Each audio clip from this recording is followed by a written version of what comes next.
आई देखेंगे if else, है ना। पहले अपने को दो सिचुएशन बनाने के लिए दो बार इफ लिखना पड़ता था। एक बार यस के लिए, एक बार नो के लिए, एक बार ट्रू के लिए, एक बार फॉल्स के लिए। ठीक है ना। इस बार क्या होगा, जैसे एक बार ट्रू के लिए लिखा, एक बार फॉल्स के लिए, दो बार इफ लिखा, कि एक बार इक्वल टू, एक बार नॉट इक्वल टू, है ना। इस बार क्या है कि इफ वाला ट्रू में रहेगा, यानी कि ट्रू जो रहेगा वो इफ पार्ट में रहेगा, फॉल्स जो है वो एल्स पार्ट में चला जाएगा। इफ ये तो ये, नहीं तो ये, अदरवाइज ये। ठीक है ना। तो दो इसमें सेगमेंट है। सेगमेंट वन में इफ है, ठीक है। यदि इफ ट्रू मिला तो ई ब्लॉक एग्जीक्यूट करेगा, नहीं तो एल्स ब्लॉक में चला जाएगा। यदि ट्रू ब्लॉक फॉल्स मिला तो फिर किसमें चला जाएगा, एल्स में चला जाएगा। ठीक है।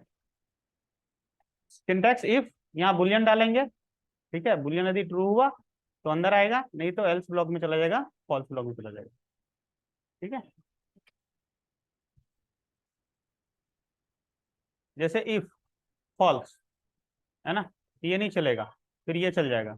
और यदि यहाँ ट्रू डालेंगे तो ये चलेगा, है ना। ऐसे ऐसे भी लिख सकते हैं डायरेक्ट, यहाँ पी लिख दिया तो भी ट्रू है। ये डायरेक्ट ट्रू लिख दिया था, ये किसी वेरिएबल में रख के करा, सेम थिंग है। ठीक है ना। ऐसे मान लिया 8 और है 9, ऐसे भी ट्रू फॉल्स आता है। ये या तो ट्रू रिटर्न करेगा या तो फॉल्स। अभी क्या देगा, ट्रू देगा,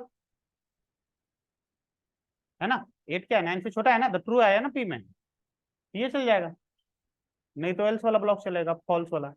अब से दो इंटीजर है, दोनों में स्मॉलर कौन है, तो क्या किया, यदि ए बी से छोटा है तो इसमें के में क्या आ जाएगा, ए की वैल्यू, नहीं तो कौन सा आ जाएगा, बी की वैल्यू। और फिर के को बाहर प्रिंट करवा देंगे। ठीक है, चलो करके देखो।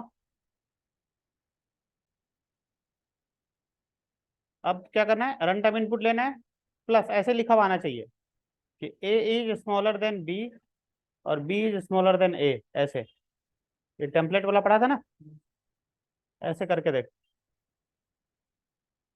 हाँ देखो होता क्या है ना, एक तो कि यदि इसको नहीं यहाँ पे लो का यूज, एक जो टेम्पलेट में पढ़ा था, और यहाँ पे दे दिया सिंगल कोट, है ना। और इसको भी हटा दो, और यहाँ पे दे दिया सिंगल कोट। ये एज इट इज ऐसे छपा हुआ आ जाएगा। ठीक है, देखो। हाँ, अब देखो यहाँ पे ये छपा हुआ आ जाएगा, पर इनकी वैल्यू हमें एक्चुअली, है ना, चाहिए। तो एक तो तरीका है कि इसको ऐसे करके यहाँ पे वेरिएबल हटा दो और ऐसे करके कॉन्केट करो, एक तो ये तरीका है। फिर इसको यहाँ पे ऐसे करके बंद दो कर, और यहाँ पे इसको ऐसे कर दो, एक तो ये तरीका है। और ये जो झंझट से है ना बचना है, तो उसके लिए टेम्पलेट एक बनाया गया। झंझट से बचना है तो यहाँ पे स्टार्टिंग में बैकवर्ड दे दो, और यहाँ भी बैकवर्ड दे दो, और यहाँ से ये प्लस हटा दो, तो फिर इनकी आवश्यकता नहीं पड़ेगी। ठीक है, तो यहाँ पे ऐसे, और यहाँ पे डॉलर, फिर ऐसे देना पड़ेगा, तब जाके वेरिएबल बनेगा ये,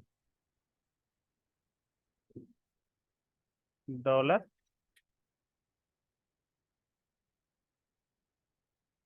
है ना। अब देखो, ठीक है। है? ये कहानी, ये जो वोवल कॉन्सोनेंट वाला है ना, या फिर सब्जेक्टली फेल पास वाला, किसी भी सब्जेक्ट में 40 से बिलो आया तो फेल। एक ये वाला, जैसे ये लिखेंगे और एल्स में बस ये लिख देंगे, जैसे कोई अल्फाबेट ले लेंगे, फिर ये वाला तो एज इट इज रहेगा, है ना, और इसके जगह पे लिख देंगे एल्स।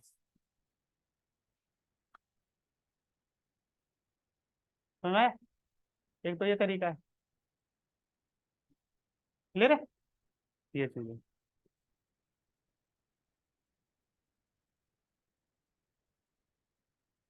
करो।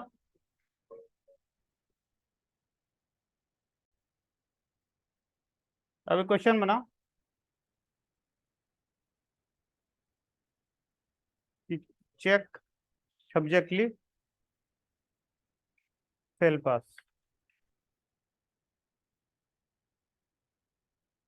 ठीक है।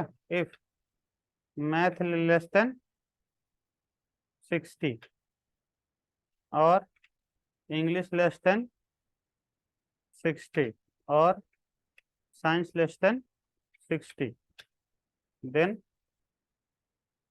फेल एल्स पास।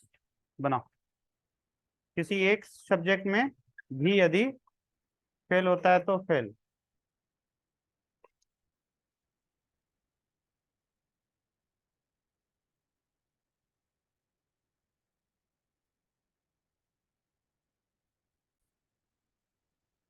दो तरीका है, मैथ है ना, English enter math marks enter English marks.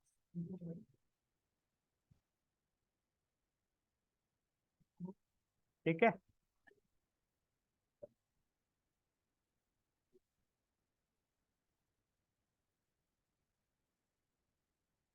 है ना।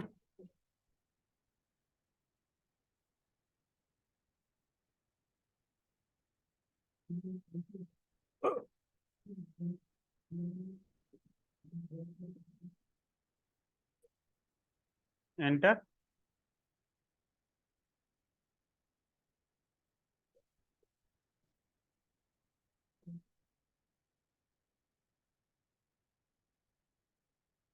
Science marks. ठीक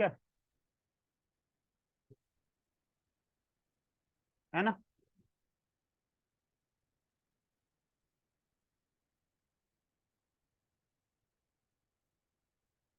तो यहाँ पर लिख देंगे इफ मैथ लेस देन 60 और इंग्लिश लेस देन 60 और math English science less than 60। यहाँ पे क्या हो जाएगा, फेल। किसी एक में भी फेल हुआ तो फेल, अदरवाइज पास। दो बार इससे अच्छा है ना कि एक वेरिएबल ले लो, दो बार लिखने से बच जाओगे। डॉक्यूमेंट डॉट राइट है ना।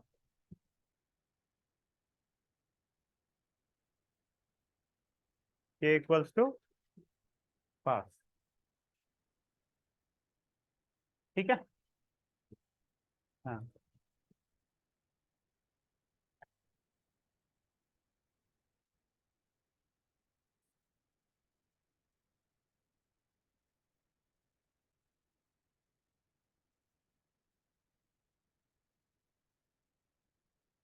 फेल।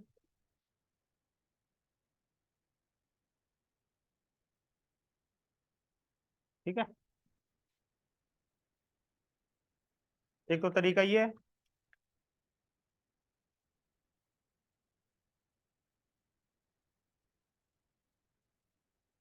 दूसरा तरीका इसका उल्टा कि हर एक में 60 से ऊपर आएगा एंड। हाँ।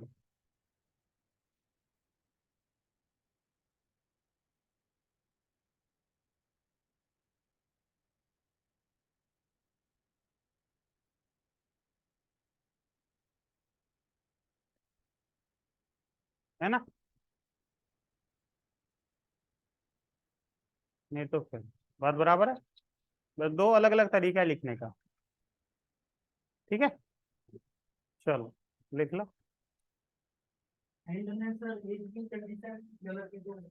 गलत। हम्म। अगला क्वेश्चन है कि बेसिक सैलरी इनपुट करना है। ठीक है। और यदि बेसिक सैलरी 20,000 से कम रहा, है ना, तो उसको HRA मिलेगा 1500, DA मिलेगा बेसिक सैलरी का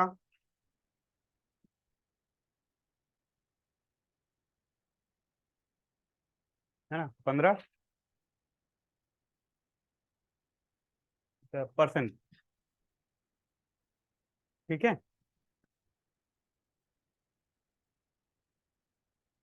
और है ना PF कटेगा बेसिक सैलरी का 12%। अदरवाइज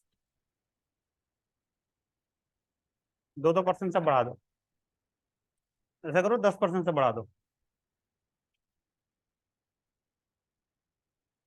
हर एक को 10% बढ़ा दो, ऊपर वाला 18। लास्ट में निकालना है नेट सैलरी। क्या निकालना है? Net salary. Net salary equal to क्या होगा? Basic salary plus HRA plus DA minus PF। बनाओ।